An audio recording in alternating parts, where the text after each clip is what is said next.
So I know you just had lunch and been serenaded, but it is not nap time. So I'd like to start to talk about changing the currents of adolescent education. But before I jump in and do all of that, I have a simpler question for you, which is how many of you have one of these in your pocket? Show of hands, please. If you left it at home, please count that. Okay, now keep your hands up if you've bought one of these, upgraded it in the past 5 years or so. Past 3, a few less. How about the past year or so? Okay, still a significant percentage of us. And what does it show us?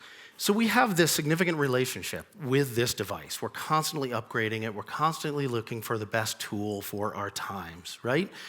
So let me ask you another question. How many of you would be willing to trade this device for this one? I suspect not as many, right? This thing looks more like a Muppet than it does a communication device.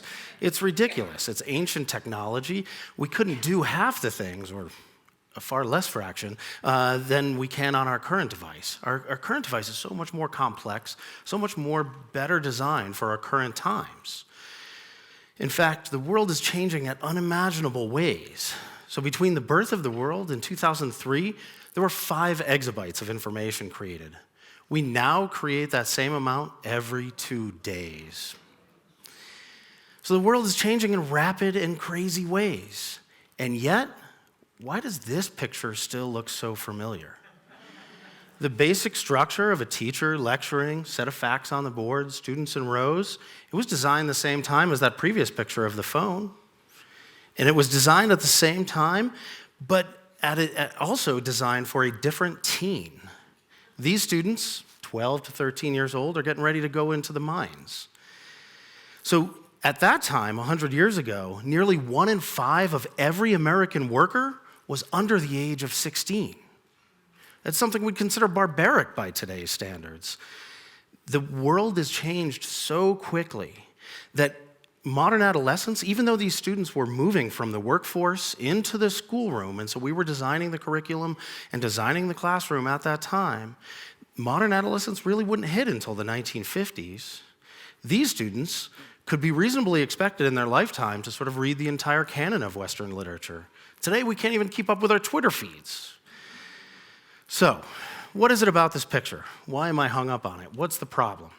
Well, according to Malcolm Gladwell, we spend about 10,000 hours learning something before we become an expert. All of us have spent at least 10,000 hours, if not more, in this sort of setting. So what is it we've learned? Let's consider it from the student's perspective. We learn the following things. Knowledge, learning, is a set of facts that we're to memorize and give back on a test. Learning is best done passively, where our voice doesn't really matter. We sit in rows where we, as Sir Ken Robinson points out, the most important thing about us is our date of manufacture. We don't learn in community with multi-age people the way we have for millennia. The natural world is completely irrelevant to your learning. You're best doing it locked away from all of that. So what's happening? Why is this such a significant issue? Well, I think it's really time for an upgrade to our operating system, to how we function within our school, specifically for adolescents. Now, I think there's a lot of people who are saying, whoa, it's fine. I came out fine, look at me. I'm educated, I went through that system, everything's fine, right? If it ain't broke, don't fix it. Well, I think there are some problems. So this story came out in the New York Times about a year ago, and it points out that 62% of our college students are experiencing overwhelming anxiety in the past year. The rate of hospitalizations for teen suicide has doubled in the past decade and continues to rise. I'm here to tell you our teens are hurting. We have a crisis going on amongst our students. And we can look at it more specifically if we look at things like the Asset Survey. So the Asset Survey is a national survey put together by the Search Institute. It looks at millions of students across the country, and it measures how many assets they have. These are internal strengths and external supports. And the more assets we have, the better off we are prepared to face the challenges. So we want kids on your left of this chart, towards the thriving category. The more of our kids there, they're ready to face those challenges. Where we don't want them is on the right of this chart, in the challenged category. If we end up over here, we have students who are more likely to engage in risky behavior. alcohol, drugs, criminal activity.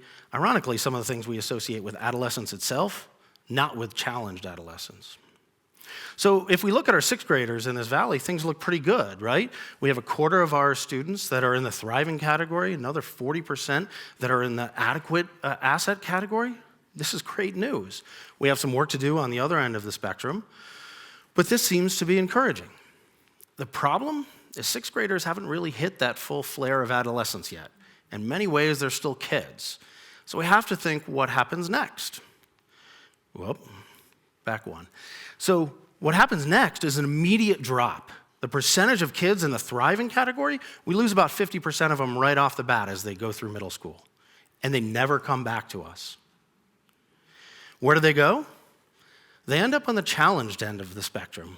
A couple of them regain their strength as they head out to college or whatever's next after school for them. Interestingly, though, this chart also misses all the kids who have already dropped out.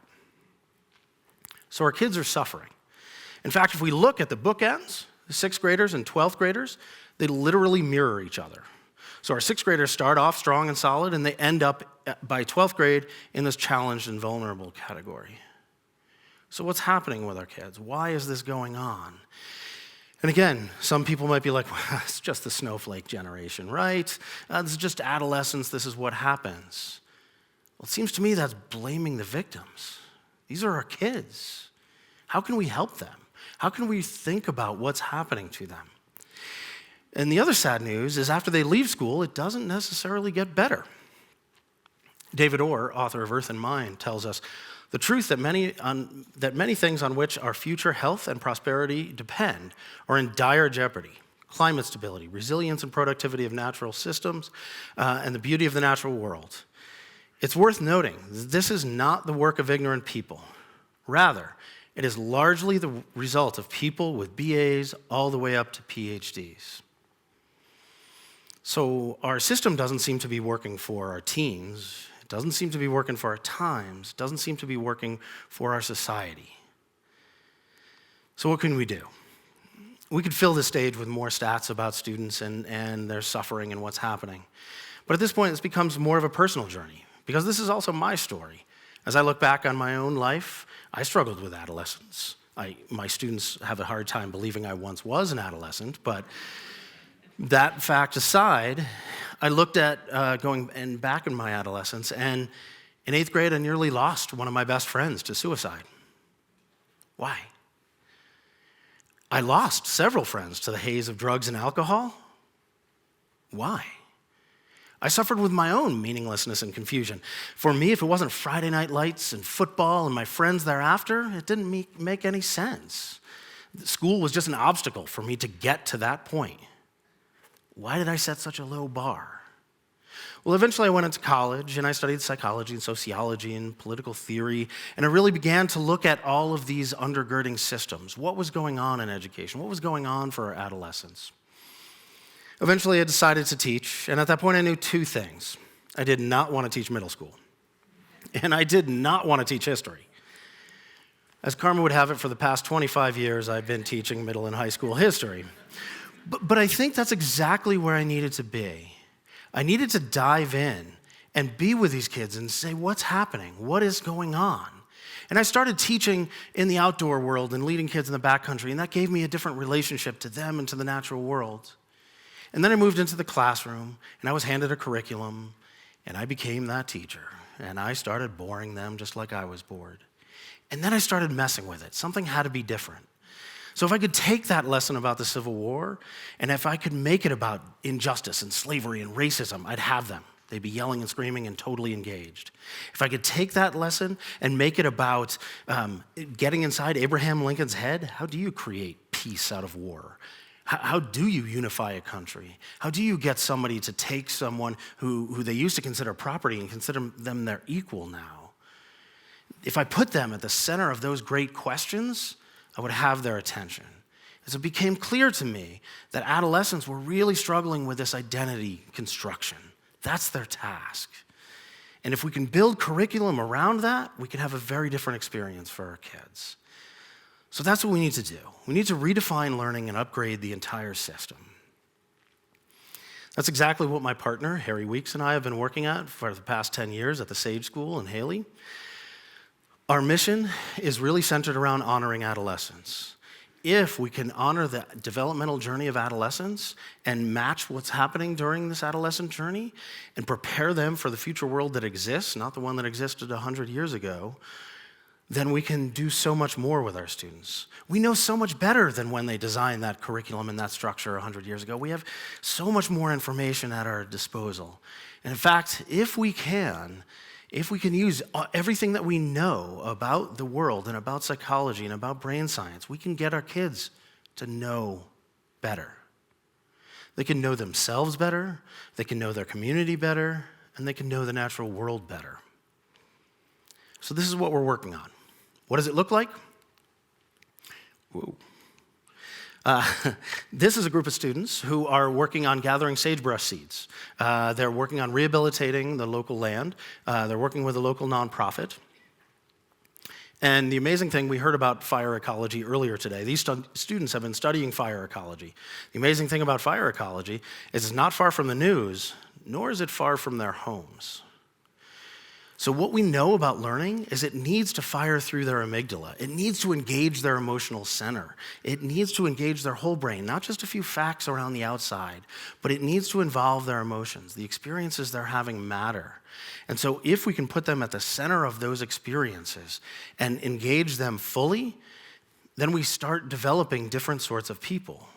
These students are learning in community, they're learning in relation, they're learning from experts. This is the way learning happened for millennia. The other thing that's happening in this picture is that they're learning not to be helpless in the face of great change. They're out doing the work that needs to be done. Here's a group of students that are working with a keystone species, which is just a vital species in our ecosystem. For us, it happens to be the salmon. If we were in the Northeast, it would be a completely different species. What we've learned about learning is that it's not pouring a set of facts into this empty vessel of a child. Who these children are, they bring us their own stories, and they're having a set of experiences. We, as teachers, are literally neurosculptors. We are crafting the brain that will bring them forward into their life. So the experiences they have, whether it's sitting in a classroom or having experiences like this, makes a distinct difference in the type of brain and the type of person that goes forward. So I want to compare this picture to the first one I showed you, which is that not only do we have a different classroom, we also have a different teacher in the room now. And as awesome as my lectures are, I have yet to hit that look of awe. I'll keep trying, but there's hope. This all doesn't have to be in the great wilds also. These are a group of students who are working with the local nonprofit, the Center for the Arts. They've been designing, curating, and building, and now they're installing an art gallery display. That evening, they'll go to the opening. One of the things we've learned from Carol Dweck is that one of the things we want to do is build a growth mindset in our kids. So a growth mindset is one where kids learn to love the challenge of learning. They love the effort that it requires. They take risks and fail. They've been working on this project for weeks, and so they have designed it, gone to the experts, gotten feedback, redesigned it, failed, gone back, refailed, and they've repeated that cycle until they get it pretty close to right. And so that system of teaching them effort and teaching them resilience is vital, and we can build that growth mindset. Traditionally, what we tend to do is focus too much on the reward and punishment model, and that tends to help kids develop what's called a fixed mindset. So we praise kids, you're so smart, you're so good, you're so great, gold star. We do these things, and what tends to happen is the kids literally get addicted to that praise. Rather than the dopamine rush of new learning itself, they want the praise. So when those kids who have a fixed mindset are given a choice between a challenge and something that's easier, those kids will choose the easier path because they want the praise. We know we can develop growth mindsets, and we know we have to, but we have to have a system that's designed to do that.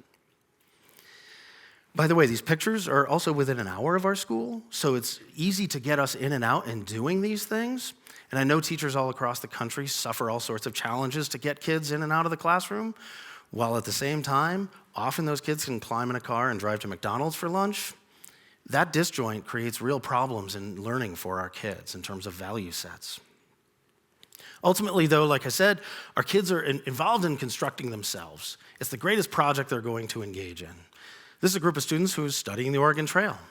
After they do that, they come into the classroom and they research their family histories, and then they tie their family histories into one play about U.S. history. So they literally weave themselves into the tapestry of the American story. And they connect their story to their classmates' story, and they see how all these pieces fit. So that path of going where the students are and helping build their identity around key things is one of the vital upgrades we need. There are really two things we need to take care of, I think, in terms of helping kids, adolescents specifically, in our schools. One is upgrading our understanding of adolescence. Adolescence we tend to think of as one monolithic thing, as a hassle in many ways, as, gee, you'll just get through it, put them on an island someplace. But if we really honor the developmental path that they're going through, then we can build the curriculum around that. Right now, it's as if we're taking all of our toddlers who are learning to crawl and putting them in an almost empty room. There's very little to pull up on.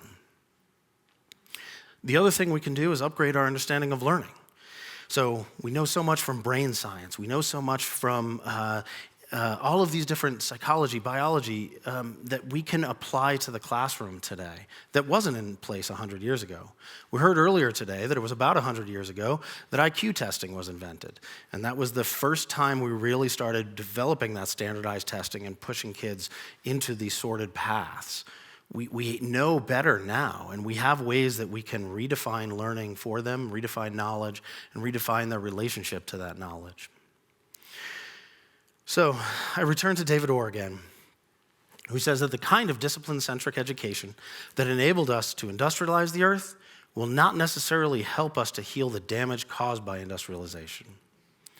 For it is not just education, but education of a certain kind that's going to save us. So please, help me, join me. It's time for us to reestablish our operating system for our kids and for our future. Thank you very much.